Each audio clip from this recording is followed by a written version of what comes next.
Kaduna State Police Command has arrested a housewife, Zaliha Shuaibu. Oh, I wanted to get that right, so anyway. Shuaibu, yes, for allegedly killing her co-wife's 3-month-old baby by feeding him acid in Malari village, located in the Soba Local government area of the state.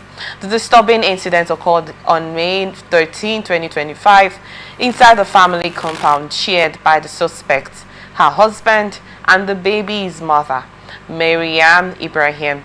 The State Police Public Relations Officer, ASP Mansi Hassan, in a statement made available to newsmen on Friday, confirmed the incident and said the suspect was arrested following a swift investigation by the divisional police officer in charge of the Soba division. According to reports, trouble began when Miriam left her baby alone in the room to use the bathroom. Upon her return, she found the infant in the arms of her co-wife, Zaliha.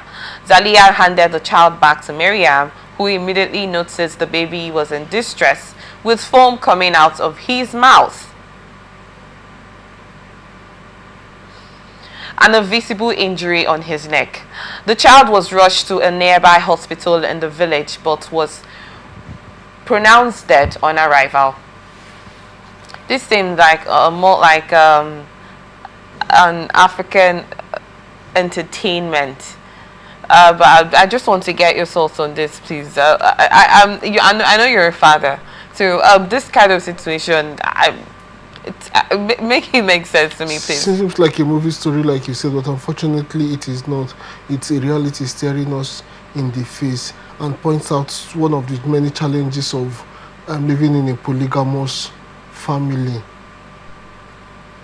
You see, I don't know, in this part of the country, polygamy is a way of life, and so we are not about to advise them to stop a polygamous home, but it also points to the fact that if you must live a polygamous life, maybe as much as possible, try to separate the, do I use the word combatant now as if they are in a war front or something, the wives, because I think most of the issues come together when they are in a physical or near contact. I mean, if they were apart, she probably wouldn't have had access to them. But again, this is a rural community. In rural community, one of the characteristics of rural community is that families live together, whether it's polygamy. I mean, if it's a town like maybe Port Harcourt or even Kaduna Metropolis or something, where it is not your community, you probably would rent houses for them apart, as opposed to everybody living in the family house. Okay. But then it also proves the wickedness of man, inhumanity to man. I mean, for all I know, she may have a quarrel with the mother, a typical of polygamous home where there is always fighting between wives and at times extending to the children too. But this is just an innocent child. From the report, this child wouldn't have offended anybody as yet. So why vent out the anger, the enmity you have against the mother on the little child, and why vent it in such a way that has taken the life of the child? And this also points to a question that has raised in my mind, is that she fed the child with an acid. How did she get an acid? Because these are items that are not supposed to be sold openly in the market, even in pharmaceutical shop and chemical shop where they are sold. They are not supposed to be sold to anybody who comes by. I mean, there are some items that are off the counter. So before it's sold to you, you bring probably a recommendation, a paper, even if it is drug, you have an authorization to purchase it. So how did she get the item? So I think, if you ask me, the investigation should just go beyond her, how she got the acid. The people who gave her the acid should also have some questions to answer. Do you sell it to everybody that come asking for it? If it was sold, if she got it through some other means, how did she get it? Do you make such an item available to anybody? Which means, if you do that, that means there are more people in danger of acid bath, because you have had in time past also unfortunately, it has also been a case of ladies fighting over men, that you have acid, but you know, one of the aggrieved concubines, wife, girlfriend, whatever, baited her opponent with an acid. So these are questions that we should attempt to answer. Why are these items readily available to those, yes, who would use it? They are not items that you should readily see. As a person, I'm not even sure I know where I can get one, and will not even ask. But then for those who would want to go that way, why would you sell it to a person who just come asking for it, knowing the implication of the first I came in contact with an acid was in secondary school, you know, in chemistry lab, and then it was made clear that these are not items to be played with. It was just for practical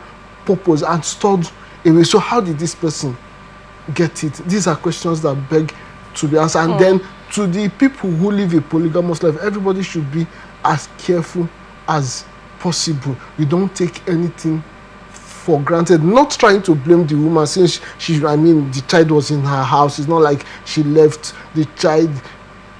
But everybody have to be careful. It's unfortunate that a child, an innocent child, have to pay the price for somebody's I wanted to ask you a quick question on the polygamous home situation that you referred to. You know, there's some culture that do not practice that polygamous nature, but this is more like a Muslim home, yes, in northern Nigeria, yes, and it's an acceptable norm there, and then it's something you can have up to 6 to 10 wives, uncountable, more than that. We want to hear the minimum is 4. They're allowed to have as much as 4 wives. I wanted to know, what is that drive to have more wives? And some of them, you notice, do not have the capacity to, you know, take care of these wives and their children.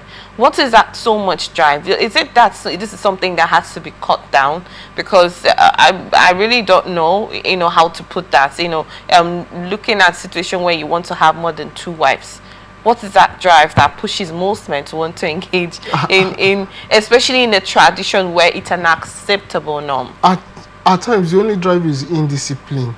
Maybe the guy is not disciplined and he wants to, you know, get as many wives just to satisfy his sexual urge. So he goes as well, especially when he has a license from tradition and religion. In this case, the religions permit them. So he hides under that religious permission, even though it's obvious. If you ask me, I would have thought that, you know, it's more like the same thing that drive people down here, where you don't even have the practice of polygamy, to have side chicks, concubines, and whatever you want to call it, you know. So it's still the same thing. Agreed, there may be people who have an unhappy marriage, you know, but if you must marry, that is if you were to be down south here, rather than engaging in polygamy. Now, I don't want to be seen as somebody who is advocating for divorce or something, but rather than, once, of course, in South here, you can't even be legally married 2 times. It's bigamy. It's against the law. If you are married to a person, before you get into another marriage, the first marriage should have been dissolved. That way you'll be free from the charge of bigamy.